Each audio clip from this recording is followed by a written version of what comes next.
ప్రాథమిక విద్యను కాపాడుకుందాం. అన్ని పాఠశాలలకు ఉపాధ్యాయులను నియమించి విద్యను బోధించాలి. గత రాష్ట్ర ప్రభుత్వం తీసుకొచ్చిన జీవో నెంబర్ 117ను వెంటనే రద్దు చేయాలని, అలాగే ప్రాథమిక స్కూళ్లను కాపాడాలని ఆవాజ్ మండల కార్యదర్శి షేక్ మునీర్ అహ్మద్ డిమాండ్ చేశారు. అదేవిధంగా ఉర్దూ స్కూళ్లను కాపాడాలని, ఉర్దూ స్కూల్లో టీచర్లను నియమించి ఉర్దూ బోధనలను విద్యార్థులకు సక్రమంగా నిర్వహించాలని, స్కూళ్లలో సౌకర్యాలను మెరుగుపరచాలని కోరారు. సిఐటియు మండల కార్యదర్శి చల్లకొలుసు మల్లికార్జునరావు మాట్లాడుతూ, గత రాష్ట్ర ప్రభుత్వం జీవో నెంబర్ 117ను తీసుకొచ్చి రాష్ట్రంలోనే 12,247 పాఠశాలలను ఏకోపాధ్యాయ పాఠశాలలుగా మార్చింది. దీనివల్ల గ్రామీణ ప్రాంతాల్లో పేద విద్యార్థులు చదువుకు దూరమయ్యారు. ప్రస్తుత ఈ ప్రభుత్వం అదే మాదిరి విద్యా విధానాన్ని తీసుకొస్తుందని అన్నారు. 4 విధాల విద్యా విధానం తీసుకొస్తున్నట్లు ప్రకటిస్తున్నారు. దీనివలన కొన్ని ప్రాథమిక పాఠశాలల్లో బేసిక్ పాఠశాలలుగా, కొన్ని పాఠశాలలలో ఆదర్శ పాఠశాలలుగా మారుస్తామని చెబుతున్నారు. ఆదర్శ పాఠశాలల సంగతి ఎలా ఉన్నా బేసిక్ పాఠశాలలు మూతపడే ప్రమాదం ఉంది. ప్రభుత్వం ఆదర్శ పాఠశాలలుగా మారిన పాఠశాలల విద్యార్థులకు ఎటువంటి నష్టం లేదని, కానీ ప్రాథమిక పాఠశాలలలో యథావిధిగా కొనసాగించాలని ఆయన డిమాండ్ చేశారు. అన్ని పాఠశాలలకు ఉపాధ్యాయులను నియమించి విద్యార్థులకు విద్యను అందించేందుకు ఏర్పాటు చేయాలి. ఆదర్శ పాఠశాలలలో బేసిక్ పాఠశాలల వలన మాతృభాషకి విద్యార్థులు దూరం అయ్యే ప్రమాదం ఉందన్నారు. ఈ విద్యా విధానం వలన భాషా ఉపాధ్యాయులు ఉద్యోగాలు కోల్పోతారని ఆయన అన్నారు. కావున ప్రభుత్వం వెంటనే ఈ ప్రతిపాదనను విరమించి పాత విధానాన్ని కొనసాగించాలని ఆయన డిమాండ్ చేశారు. లేకపోతే రాష్ట్ర వ్యాప్తంగా అన్ని ప్రజా సంఘాలను, రాజకీయ పార్టీలను కలుపుకొని స్కూళ్లు కాపాడేందుకు పోరాటాలకు పోతామని హెచ్చరించారు.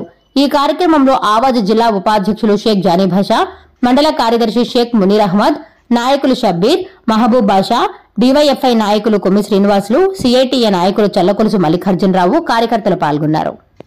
గత ప్రభుత్వం 117 జీవోను తీసుకొచ్చింది.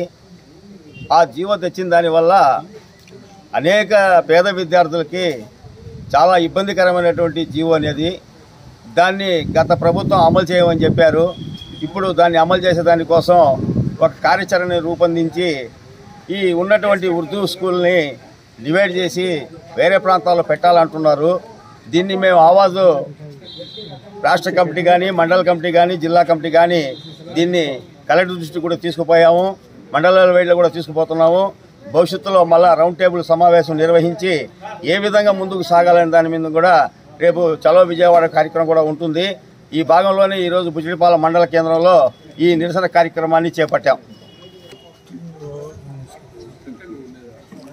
గత వైసీపీ ప్రభుత్వం విద్యా విధానంలో మార్పులు చేస్తూ 3 అంచెల విద్యా విధానం తీసుకొచ్చారు పాఠశాలల్ని.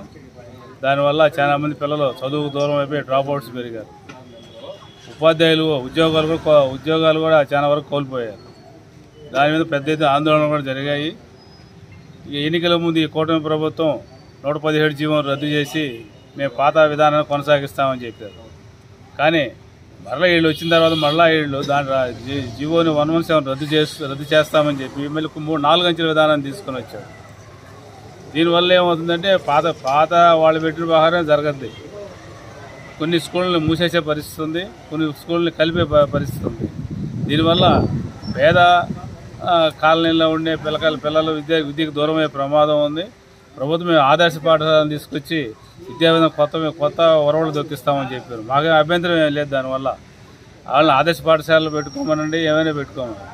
కానీ పాతగా ఉన్న పాఠశాలను అదేవిధంగా కొనసాగిస్తూ కొత్త ఆదర్శ విద్యా సంస్థలు ఏర్పాటు చేస్తే ఎవరికి నష్టంగా లేదు.